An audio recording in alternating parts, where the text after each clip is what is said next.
नमस्ते और हमारे इस नए विश्लेषण में आप सभी का स्वागत है। आज हम जिस सोर्स मटेरियल की डीप डाइव करने वाले हैं वो एक बेहतरीन और सच कहूं तो थोड़ा आश्चर्यजनक टॉपिक है। हाँ, टॉपिक सच में काफी दिलचस्प है। बिल्कुल। हमारा आज का डॉक्यूमेंट है योगा फॉर हेल्थ प्रमोशन, यानी योग द्वारा स्वास्थ्य संवर्धन। अब जब मैंने इसका टाइटल पढ़ा था तो मुझे लगा था कि इसमें बस आसान और ब्रीदिंग एक्सरसाइजेज होंगी, जो कि आमतौर पर सभी सोचते हैं। सही कहा। लेकिन जब मैंने इसे डीपली पढ़ा तो मैं हैरान रह गई।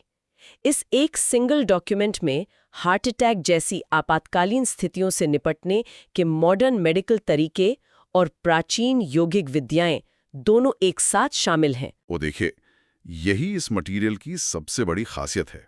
ये बताता है कि ज्ञान तभी सबसे ज्यादा मूल्यवान होता है जब हम उसे सही ढंग से समझकर जीवन में उतारें। मॉडर्न मेडिसिन और एंशिएंट योगा दोनों का आखिरी लक्ष्य तो इंसान की जान बचाना ही है ना। एग्जैक्टली। तो हमारा मिशन आज यही समझना है कि किस तरह बेसिक मेडिकल नॉलेज और योगिक लाइफस्टाइल मिलकर एक लंबा और बेहतर जीवन दे सकती हैं। चाहे कोई ऑफिस की मीटिंग के लिए पढ़ रहा हो या फिर मेरी तरह नई चीजें सीखने का शौक रखता हूं, ये जानकारी सबके काम आएगी। बिल्कुल आएगी। तो चलिए सीधे उस हिस्से पर आते हैं जिसने आपको सबसे ज्यादा हैरान किया। हाँ, फर्स्ट एड और सीपीआर वाला हिस्सा। मतलब एक योगा की किताब में फर्स्ट एड और कार्डियोपल्मोनरी रेसिसिटेशन की बात आखिर क्यों की गई है, ये सच में एक बहुत बड़ा ट्विस्ट था मेरे लिए। देखिए, अगर हम लॉजिकल तरीके से सोचें तो आपातकालीन स्थिति में सबसे पहला कदम फर्स्ट एड ही होता है। डॉक्यूमेंट में बहुत ही प्रैक्टिकली समझाया गया है कि किसी भी आपातकालीन स्थिति में हमें ABCD पॉइंट याद रखने चाहिए। ABCD, ये तो एक तरह की मेंटल चेकलिस्ट लग रही है। सही पकड़ा आपने। A यानी एयरवेज, क्या सांस लेने का रास्ता साफ है? या B यानी ब्रीदिंग, क्या सांस चल रही है? C से सर्कुलेशन, क्या कोई इंटरनल ब्लीडिंग तो नहीं है? और D से डिसेबिलिटी, यानी क्या शरीर के किसी फंक्शन में दिक्कत आई है? ये चेकलिस्ट तो काफी सिंपल है याद रखने के लिए, पर जब हम सीपीआर की बात करते हैं ना, तो सच कहूं तो लोग थोड़ा घबरा जाते हैं। घबराहट होती है क्योंकि लगता है कि कुछ गलत कर दिया तो क्या होगा। पर इस डॉक्यूमेंट में एक बहुत ही आश्चर्यजनक चीज क्लियर की गई है CPR के बारे में। कैसी चीज? इसमें बताया है कि अगर कोई व्यक्ति CPR के लिए ट्रेंड नहीं है तो उसे आर्टिफिशियल सांस देने की कोशिश नहीं करनी चाहिए।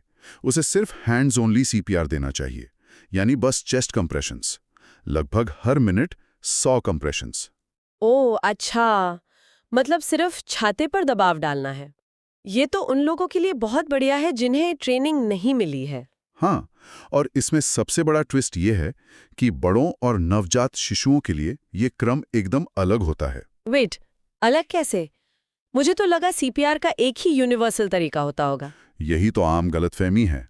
बड़ों में यानी अडल्ट्स में CAB पैटर्न फॉलो होता है।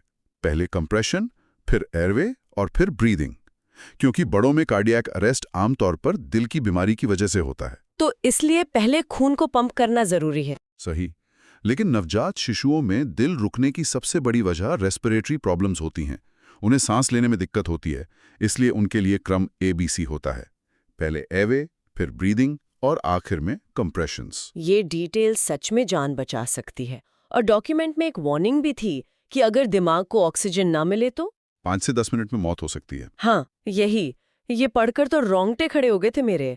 तुरंत एक्शन लेना कितना जरूरी है। बिल्कुल। पर देखिए, हार्ट अटैक तो एक अचानक आई हुई इमरजेंसी है।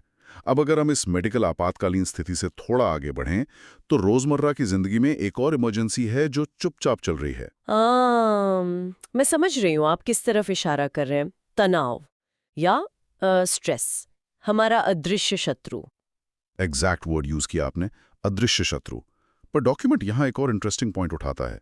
स्ट्रेस हमेशा बुरा नहीं होता। हाँ, ये हिस्सा जब मैं पढ़ रही थी तो मुझे काफी रिलीफ मिला। इसमें लिखा है कि गुड स्ट्रेस भी होता है जो हमें मोटिवेट करता है और हमारी एनर्जी फोकस करता है, जिसे हम यू स्ट्रेस भी कहते हैं। पर प्रॉब्लम तब शुरू होती है जब ये बैड स्ट्रेस बन जाता है।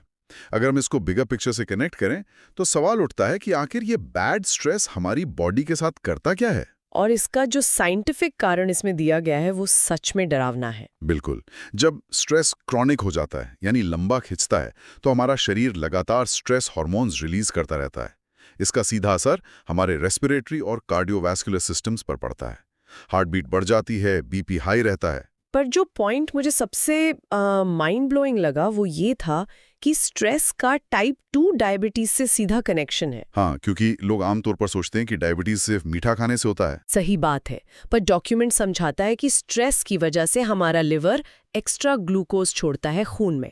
बॉडी को लगता है कि एक्स्ट्रा एनर्जी चाहिए इस स्ट्रेस से लड़ने के लिए, और इस लगातार ग्लूकोज सर्ज की वजह से टाइप 2 डायबिटीज का खतरा बढ़ जाता है। ये सच में एक चेन रिएक्शन की तरह है। अब सोचिए, ये स्ट्रेस कहाँ से रहे? फाइनेंशियल प्रॉब्लम्स हैं। आजकल लोग 20 साल पहले के मुकाबले 8% ज़्यादा काम कर रहे हैं। रिलेशनशिप्स और पेरेंटिंग का अपना अलग प्रेशर है। और इसमें ना इंसान की पर्सनैलिटी का भी बड़ा रोल होता है। वो कैसे?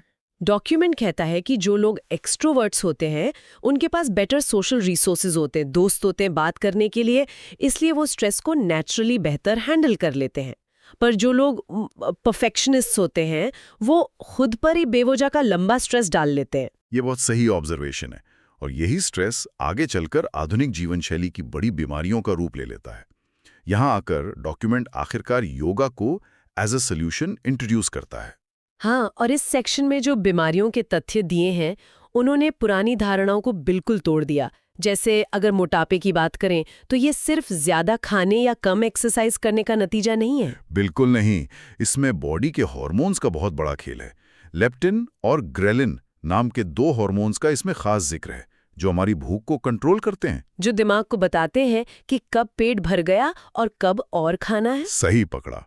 गट फ्लोरा और बाकी एंडोक्राइन फैक्टर्स का भी बड़ा रोल होता है ओबेसिटी में, और इसको काउंटर करने के लिए डॉक्यूमेंट में सूर्यभेदी प्राणायाम और भस्त्रिका का सुझाव दिया गया है, जो बॉडी के मेटाबॉलिज्म और इन हार्मोन्स को बैलेंस करने में मदद करते हैं। ये एकदम पिन पॉइंट प्रैक्टिकल एडवाइस है, और ऐसी एक एडवाइस हाइपरटेंशन यानी हाई बीपी के लिए भी दी गई है। डाइटरी एडवाइस वाली बात कर रहे हैं आप? हाँ, वो नमक वाली ट्रिक कि अपने खाने पर ऊपर से टेबल सॉल्ट डालने के बजाय सब्जियों पर नींबू निचोड़ लीजिए। एक छोटी सी आदत जो सीधा ब्लड प्रेशर कंट्रोल कर सकती है। पर एक बात और, हाई बीपी वालों के लिए इसमें एक बहुत क्लियर वार्निंग भी दी गई है, जिसे इग्नोर नहीं किया जा सकता। ओह, आप टॉप्सी टर्वी पोस्चर्स की बात कर रहे हैं? एग्जैक्टली।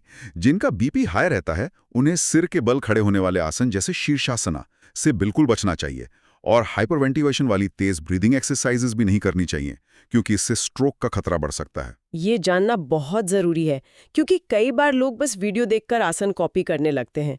अब एक बीमारी ऐसी भी है जिसका कनेक्शन इस डॉक्यूमेंट में ऐसी चीज से जोड़ा गया है जो मैंने सोची नहीं थी। लो बैक पेन और स्मोकिंग का कनेक्शन। हाँ, मैं पढ़ रही थी कि लो बैक पेन सिर्फ गलत पोस्चर या डेस्क जॉब से नहीं होता, स्मोकिंग का इससे सीधा लिंक है। क्योंकि स्मोकिंग से क्या होता है कि स्पाइन के लोअर हिस्से में ब्लड फ्लो कम हो जाता है। अब वहाँ खून ठीक से नहीं पहुंचेगा तो नेचुरली वहाँ की स्पाइनल डिस्क डैमेज होने लगती है और दर्द शुरू हो जाता है। ये बहुत नया पर्सपेक्टिव था मेरे लिए। इसे ठीक करने के लिए तदासना और मकरासना जैसे आसना सजेस्ट किए गए हैं। और इसी तरह एस्थमा और आर्थराइटिस को लेकर भी काफी डीप इंसाइट्स हैं। एस्थमा में बताया गया है कि सिर्फ धूल मिट्टी नहीं, बल्कि इमोशनल स्ट्रेस भी एक बड़ा ट्रिगर हो सकता है। और इसके लिए जल नीति और सूत्र नीति जैसे यौगिक प्रैक्टिसेस काफी लाभदायक बताए गए हैं। आर्थराइटिस वाले सेक्शन में डाइट को काफी अहमियत दी गई है ना? बिल्कुल दी गई है। आर्थराइटिस में जॉइंट पेन और फ्लेक्सिबिलिटी पर असर पड़ता है, तो सात्विक आहार यानी ताजे फल और सब्जियां खाने की सलाह दी गई है, जबकि राजसिक और तामसिक आहार जो बॉडी में इन्फ्लेमेशन बढ़ाते हैं उनसे दूर रहने को कहा गया है। तो यहाँ आकर मुझे एक बहुत बड़ा एक फिलॉसफिकल सवाल महसूस हुआ इस चर्चा में। क्या सवाल आया आपके मन में? कि हमने इन सारी फिजिकल बीमारियों को कवर कर लिया, उनका यौगिक क्योर भी देख लिया, लेकिन क्या योग का आखिरी मकसद सिर्फ यही है, इंसान को बस बीमारियों से ठीक करना? ये अपने आप में एक बहुत ही गहरा पॉइंट है, और सच कहूं तो डॉक्यूमेंट का आखिरी हिस्सा इसी फिलॉसफी को एड्रेस करता है। योगा दरअसल इंसान को सिर्फ एक फिजिकल बॉडी नहीं मानता। हाँ, वो जो पंचकोशास वाला कॉन्सेप्ट है उसने तो पूरे टॉपिक की डीप डाइव को एक अलग ही लेवल पर पहुंचा दिया। एग्जैक्ट वर्ड यूज किया आपने, अलग लेवल। कोशा यानी परतें। योगा फिलॉसफी मानती है कि हमारा अस्तित्व 5 परतों में बनता है। पहला है अन्नमया कोशा, यानी हमारी फिजिकल बॉडी, जिसे हम आसनों से ठीक करते हैं और लचीला बनाते हैं। सही। दूसरा है प्राणामया कोशा, जो हमारी एनर्जी बॉडी है। और इस एनर्जी को हम प्राणायाम के जरिए बैलेंस करते हैं, राइट? बिल्कुल ठीक जा रहे हैं आप। तीसरा है मनोमया कोशा, यानी मेंटल बॉडी। चौथा विज्ञानमया कोशा, जो हमारी इंटेलेक्ट और विजडम है। और पांचवों और आखिरी है आनंदमया कोशा, जिसे हम ब्लिस या आनंद की स्थिति कहते हैं। तो इसका मतलब ये है कि ध्यान और यमा नियमा जैसे योगिक टूल्स आसानी से हमारे माइंड और इंटेलेक्ट वाले कोशास को शांत करते हैं, जिससे हमारा कॉग्निटिव, इमोशनल और सोशल डेवलपमेंट होता है। और इसमें फिजिकल और मेंटल को लिंक करने का एक बहुत ही साइंटिफिक प्रूफ भी दिया गया है। त्राटक और सूर्य नमस्कार का असर सीधा पीनियल ग्लैंड पर पड़ता है। ओह, वो छोटी सी ग्लैंड जो ब्रेन में होती है, जो मेमोरी और स्लीप साइकिल से जुड़ी है। हाँ, वही। तो जब आप ये आसन्स और त्राटक करते हैं तो वो सिर्फ एक एक्सरसाइज नहीं है, वो सीधा आपके ब्रेन केमिस्ट्री और मेमोरी को बेहतर कर रहा है। ये सब आपस में जुड़ा हुआ है। तो क्या हम ये कह सकते हैं कि फर्स्ट एड हो या योगा, दोनों दरअसल हमारे अस्तित्व को बचाने और बेहतर बनाने के ही अलग-अलग टूल्स हैं? ये आपने बहुत ही बखूबी समराइज किया है। एक तरफ सीपीआर जैसा टूल हमें इमीडिएट इमरजेंसी में मौत से बचाता है, और दूसरी तरफ योगा एक ऐसा सिस्टम है जो हमें लंबे समय तक रोगों और तनाव से मुक्त रखता है। सही बात है। तो आज इस विश्लेषण को समेटते हुए मैं सुनने वालों के लिए एक बहुत ही अहम सोच छोड़ना चाहती हूँ। जरूर, क्या सोचे वो? अगर योगा हमारे अस्तित्व की इन 5 परतों को यानी कोशास को इस तरह जोड़ता है, तो सोचिए, क्या कभी इस बात पर ध्यान दिया है कि हमारा स्ट्रेस सिर्फ दिमाग में एक एब्स्ट्रैक्ट ख्याल नहीं है? हाँ, बल्कि शायद वो बॉडी के किसी ऑर्गन में, जैसे लिवर या स्पाइन में, चुपचाप बैठा किसी बड़ी बीमारी का इंतजार कर रहा है। एग्जैक्टली।